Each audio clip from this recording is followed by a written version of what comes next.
Welcome to എമീസ് kitchen. ഇന്ന് നമ്മൾ തയ്യാറാക്കാൻ പോകുന്നത് ജീരകക്കോഴി. കുക്കറിലേക്ക് 3 ടേബിൾ സ്പൂൺ വെളിച്ചെണ്ണ ഒഴിച്ചു കൊടുക്കുക. വെളിച്ചെണ്ണ നന്നായി ചൂടായി വന്നതിന് ശേഷം 300 ഗ്രാം ചെറിയ ഉള്ളി ഒതുക്കിയത്, 100 ഗ്രാം വെളുത്തുള്ളി ഒതുക്കിയത്, 2 മീഡിയം കഷ്ണം ഇഞ്ചി ഒതുക്കിയത് ഇട്ട് കൊടുക്കുക. നന്നായിട്ട് വഴറ്റിയെടുക്കുക. 5 പച്ചമുളക് നെടുകെ കീറിയത് ഇട്ട് കൊടുക്കുക. പച്ചമണം മാറുന്നത് വരെ നന്നായിട്ട് വഴറ്റിയെടുക്കുക.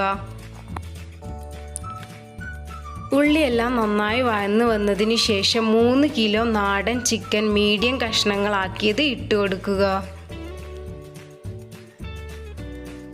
ഇതിലേക്ക് 3 ടേബിൾ സ്പൂൺ ചെറിയ ജീരകപ്പൊടി,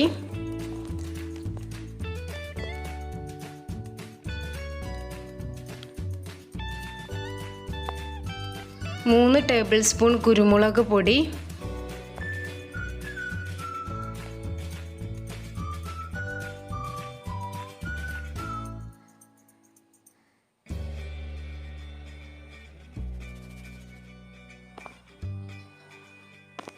1 ടീസ്പൂൺ മഞ്ഞൾപ്പൊടി,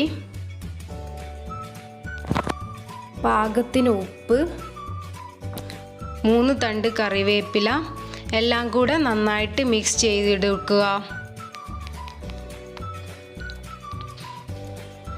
നന്നായി മിക്സ് ചെയ്തതിന് ശേഷം 1 കപ്പ് രണ്ടാം പാൽ ഒഴിച്ചു കൊടുക്കുക. അടച്ചു വെച്ച് 2 വിസിൽ വരുന്നത് വരെ വെയിറ്റ് ചെയ്യാം.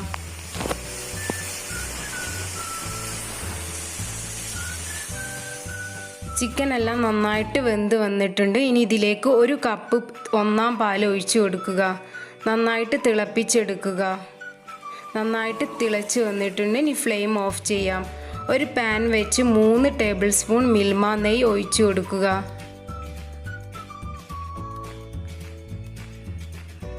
നെയ്യ് ചൂടായി വന്നതിന് ശേഷം 1 കപ്പ് ചെറിയ ഉള്ളി അരിഞ്ഞത് ഇട്ട് കൊടുക്കുക. ചുവന്ന നിറമാവുന്നത് വരെ നന്നായിട്ട് വഴറ്റിയെടുക്കുക. കുറച്ച് കറിവേപ്പില ഇട്ട് കൊടുക്കുക. നന്നായിട്ട് വഴറ്റിയെടുക്കുക. ഇതിലേക്ക് വേവിച്ച് വെച്ച ചിക്കൻ ഇട്ട് കൊടുക്കുക. നന്നായിട്ട് മിക്സ് ചെയ്തെടുക്കുക. ചിക്കൻ എല്ലാം നന്നായിട്ട് മിക്സ് ആയിട്ടുണ്ട്. ഫ്ലെയിം ഓഫ് ചെയ്യാം. നമ്മുടെ ഹെൽത്തിയും ടേസ്റ്റിയുമായ ജീരകക്കോഴി റെഡി ആയിട്ടുണ്ട്.